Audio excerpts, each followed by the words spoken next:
நமக்கு சளி பிடிச்சா அது ஏதோ ஒரு சின்ன தொந்தரவுன்னு நாம நினைச்சிட்டு இருக்கோம். ஆனா உண்மையில நம்ம நுரையீரலுக்குள்ள ஒரு பயங்கரமான மூலக்கூறு அளவிலான போர் நடந்துட்டு இருக்கு. இந்த போரை ஜெயிக்கணும்னா நமக்கு ஒரு ஸ்பெஷல் ஆயுதம் தேவை.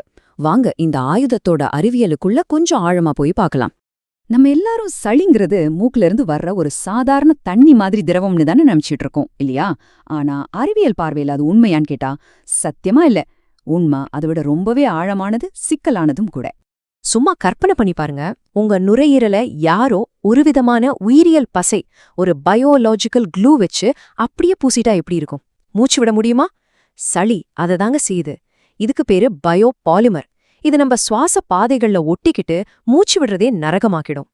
அப்போ இந்த உயிரியல் பச மாதிரி இருக்கிற சுவரை உடைக்கிறதுக்கு நமக்கு ஒரு ஸ்பெஷலான ஆள் வேணும் இல்லையா? அங்கதாங்க நம்ம ஹீரோ என்ட்ராகிறாரு. ஒரு மூலிகை வடிவத்துல இருக்கிற ஒரு மூலக்கூறு போர்வீரன். அதுதான் தூதுவளை.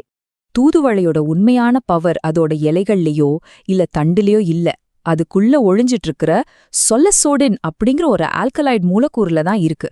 சொல்லப்போனா இதுதான் நம்ம ஹீரோவோட சீக்ரெட் வெப்பன். சரி, இந்த மூலக்கூறு போர்வீரன் அந்த கான்கிரீட் சுவரை எப்படி உடைக்க போகுது? அதோட முதல் மற்றும் முக்கியமான தாக்குதல் திட்டம் என்ன? வாங்க இப்ப அதை பார்க்கலாம். இது ஒரு மைக்ரோ சர்ஜரி மாதிரி நடக்கும். சுலசோடி நம்ம உடம்புக்குள்ள போனதும் நேரா ரத்தம் வழியா நுரையீரலை நோக்கி பயணிக்குது. அங்க சளிய கெட்டியா புடிச்சு வச்சிருக்கிற அந்த டைசல்ஃபைட் பாண்ட்ஸ குறிவைக்குது. அப்புறம் ஒரு ஷார்ப்பான கத்திரிக்கோள் மாதிரி கச்சிதமா அந்த பிணைப்புகளை வெட்டி பிரிச்சுடுது. இதோட ரிசல்ட் இருக்கே, நீங்க நம்பவே மாட்டீங்க. பாறை மாதிரி கெட்டியா இறுகி போயிருந்த அந்த பயோபாலிமர் சொலசோடின் மூலக்கூறுகளால வெட்டப்பட்டதும் அப்படியே சாதாரண நீரா மாறிடுது. இதனால ரொம்ப ரொம்ப சுலபமா நம்ம உடம்ப விட்டு அது வெளியேறிடும். ஆனா நில்லுங்க, கதை இதோட முடியல. சளிய உடைச்சு வெளியேத்துறது மட்டும் தூதுவளையோட வேலை இல்ல. இந்த முழு ப்ராசஸ்லயும் இதுவரைக்கும் யாருமே அதிகமா பேசாத ஒரு சர்ப்ரைஸ் பார்ட்னர், ஒரு ஆச்சரியமான கூட்டாளி ஒருத்தர் இருக்காரு. இதுதான் முக்கியமான கேள்வி. நுரையீரல்ல நடக்கிற பிரச்சனைக்கு கல்லீரலுக்கும் என்ன சம்பந்தம்?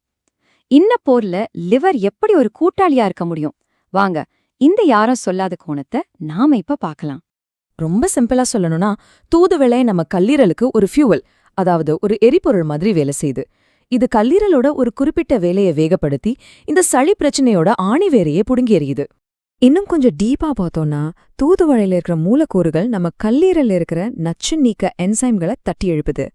இதனால நம்ம உடம்புல சளியை உருவாக்குற நச்சு பொருத்தங்களை கல்லீரல் சரியா அடையாளம் கண்டுபிடிச்சு அதை உடைச்சு சிறுநீர் வழியா வெளியேத்திடுது.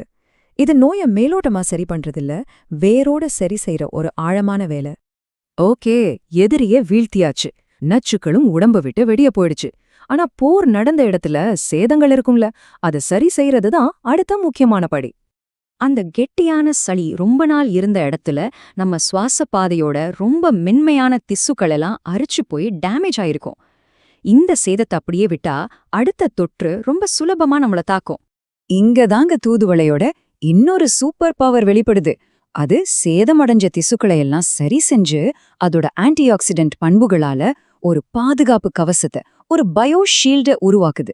இது அடுத்த வைரஸ் தாக்குதல் வராம நம்மள ஒரு கோட்டை மாதிரி பாதுகாக்கும். நாம இவ்ளோ நேரம் பார்த்தது வெறும் ஒரு மூலிகையை பத்தி மட்டும் இல்ல, இயற்கையோட ஒரு அற்புதமான இன்ஜினியரிங் டிசைனை பத்தி. அதோட வெளித்தோற்றத்துக்கும் அதோட மருத்துவ சக்திக்கும் ஒரு ஆழமான கனெக்ஷன் இருக்கு. நீங்க தூதுவளை செடிய நேர்ல பாத்திருந்தா தெரியும், அது முழுக்க முள்ளா இருக்கும். ஏன் இந்த செடிக்கு மட்டும் இவ்ளோ முள்ளுன்னு என்னைக்காவது யோசிச்சிருக்கீங்களா? இது சும்மா ஒரு தற்செயல் இல்ல, இதுக்கு பின்னாடி ஒரு அறிவியல் காரணம் இருக்கு. இது இயற்கையோட ஒரு எழுதப்படாத விதி. ஒரு செடிக்கு எவ்வளவு முட்கள் இருக்கோ அந்த அளவுக்கு அதுக்கு தற்காப்பு சக்தியும் வீரியமும் அதிகமா இருக்கும். அந்த வீரியம்தான் சொலசோடின் மூலக்கூறுகளா மாறி உங்க நுரையீரலுக்கும் ஒரு தற்காப்பு சக்தியை கொடுக்குது. அதனால இனிமே தூதுவளைய நாம வெறும் பாட்டி வைத்தியமா பாக்குறத நிறுத்தணும். இது ஒரு நுட்பமான இயற்கையான பொறியியல். நோயை எதிர்த்து போராடவும் உடலை பாதுகாக்கவும் இயற்கையால் வடிவமைக்கப்பட்ட ஒரு பயோலாஜிக்கல் டூல். தூதுவளை ஒரு மூலக்கூறு ஆயுதம்னா, நம்மள சுத்தி இருக்கிற இந்த இயற்கையில இன்னும் கண்டுபிடிக்கப்படாத இது மாதிரி எத்தனை மூலக்கூறு ஆயுதங்கள் நமக்காக காத்துக்கிட்டு இருக்கலாம்? யோசிச்சு பாருங்க.